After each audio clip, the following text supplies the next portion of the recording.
Hey guys, what is up? It is me, Pagey, here once again with another video on The Flash Season 5. So we are now officially in the mid-season break for The Flash and the other DC TV shows, with the crossover episodes for The Flash, Arrow and Supergirl being the last episodes of those shows until mid to late January. Now, The Flash is back on the 15th of January, while Supergirl and Arrow are back on the 20th and 21st, respectively. But in this video, we are going to rewind...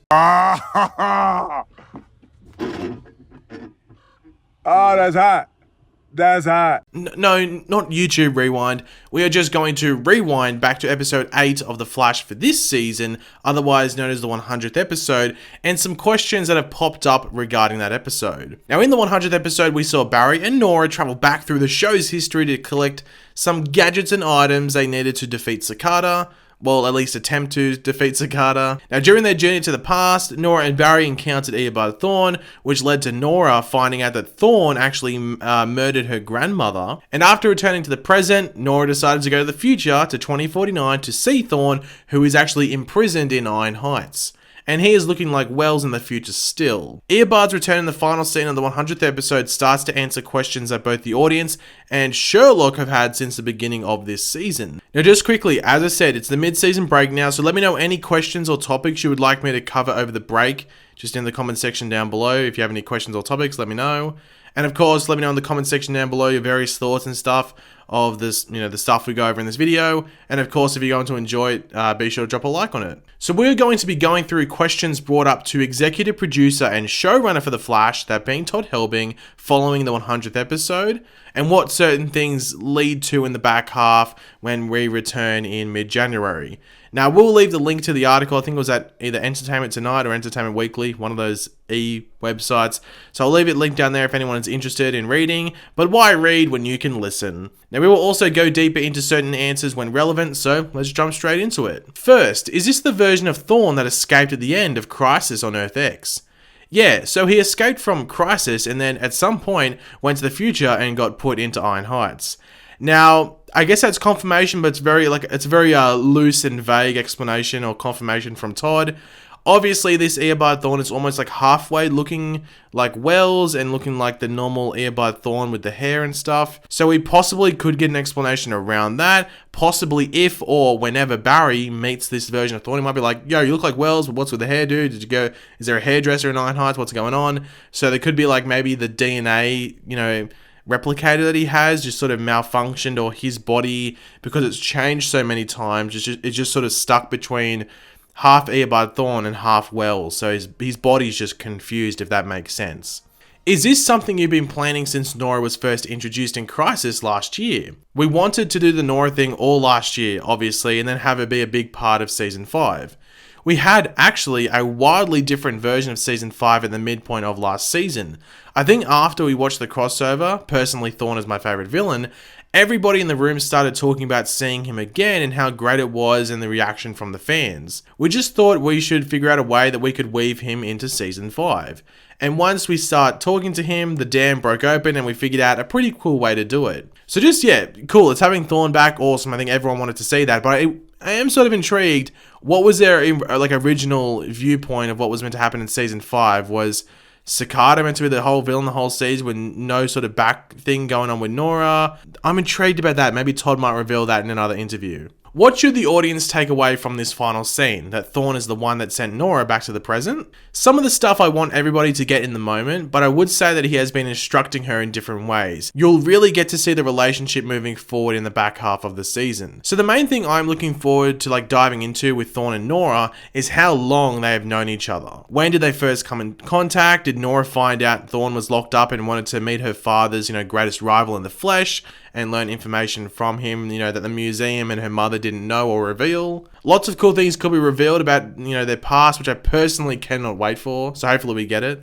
How would you describe their relationship? I would describe it as he's her coach. One of the questions we've had all season is how Nora learned to use her speed. Is this scene supposed to answer that question? In episode 10, we give the audience the information as to how they're working together. So those two questions and answers are related. Thawne is essentially Nora's coach, so you would think that he managed to tell her everything He possibly could, about how to tap into the Speed Force correctly, and I guess mainly how to time travel. Obviously, it is widely suspected that Thorn is the one that tells Nora about the dampener chip, or at least tells Nora that she should have speed, which leads to Nora investigating and finding out about the chip. So, yeah, it's going to be interesting to see if we get flashbacks of the future stuff, which hopefully we do get that, because I'd like everything to sort of make sense, like, visually. At the beginning of the season, I saw a theory that Thorn was behind Nora's arrival. Were you aware that people started guessing that so early on? And if so, did that surprise you? No, I think the audience is pretty smart. In the first half of the season, there's a lot of little Thorn references. Even in the premiere, when Barry is recounting the first Speed Force speech that he got from Thorn, and we flash to him. I wasn't really surprised, but I was surprised by one section about what I read. You know, it's one of those things that just, because the people in the audience aren't in the writer's room, our version is always different, and it's just depending on the degrees of difference that they get. I think there are parts of it that people cue into every season, but it's kind of impossible for somebody to nail it exactly right. So just quickly on what Todd says there at the end. It is impossible for anyone to nail a theory perfect. I don't think anyone has ever nailed a large theory on this show to the point where they are 100% correct on anything. I know I haven't. Like, the closest I got was Zoom back in season 2, where I guessed about maybe like 90 to 95% of his stuff.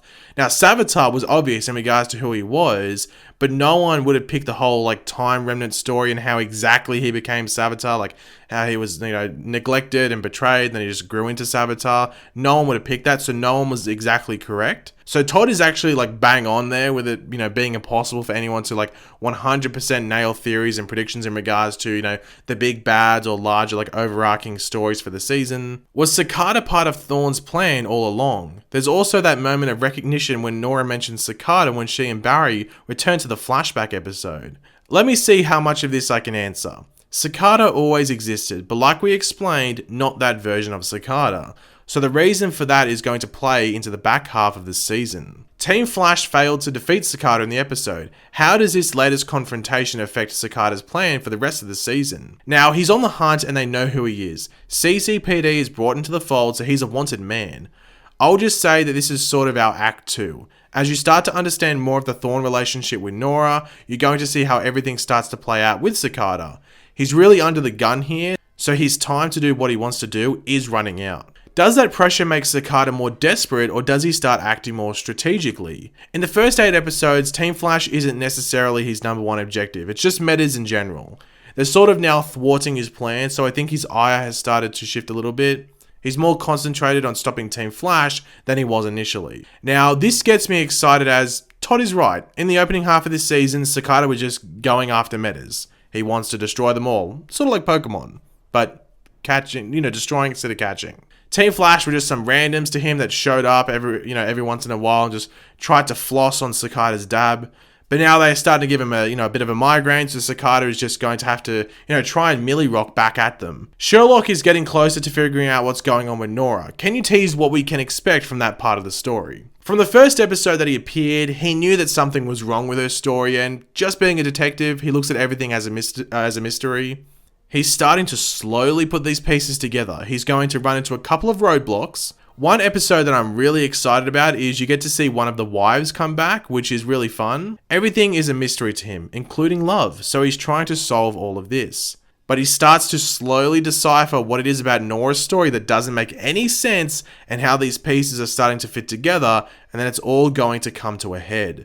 Now, just quickly on this, I wonder if the wife that comes back to hassle Sherlock is the one from Earth 38 that Clark took the check to, Maybe the check bounced or something like that and she isn't too pleased. We'll have to wait and find out, I guess. What can we expect from one of his ex-wives returning to his life? It's just the fact that he married 5 women 7 times. You get to learn why, you get to learn who these women are, you get to learn why every marriage fails miserably, and you get to see this little mystery that he's been unable to solve his whole life. You sort of start to feel for the guy. How does this journey to the past impact Nora's relationship with her parents going forward? The great thing about sci-fi is you always get to tell familiar stories, but with a twist. Having your child return and get to know you as an adult and not experience parenthood in the same way as most people, it was a lot of fun for us. As a parent, you don't necessarily want your kids to know everything about you when you were younger or what you went through when you were starting out, especially not when you're a speedster and you've gone through some of these things that Barry has gone through. I think your natural inclination is to protect your children from some of this stuff.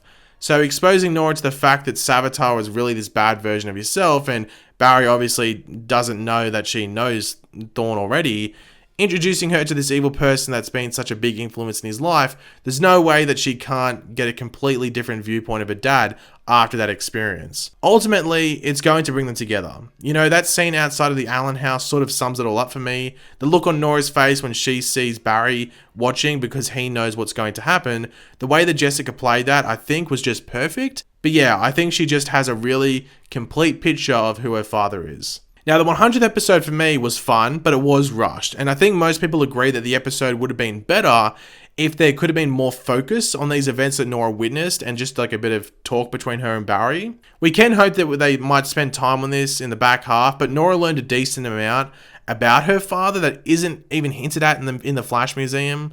But I guess that is for us to like wait and hopefully see on screen. And to finish off, the last question for Todd was there anyone you wanted to bring back for the 100th that you weren't able to? Originally, we had Eddie Thorne in it. It's hard with episodes like this when you have 42 minutes to tell the story to get everybody back.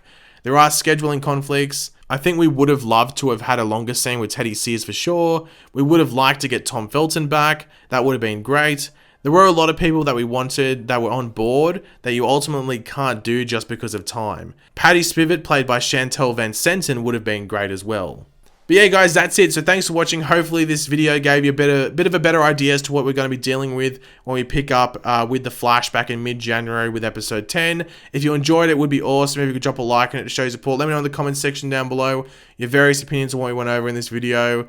And yeah, just let me know all of that in the comments section down below. And of course, if you are new to the channel, make sure to subscribe. I'll catch you later, guys. Goodbye.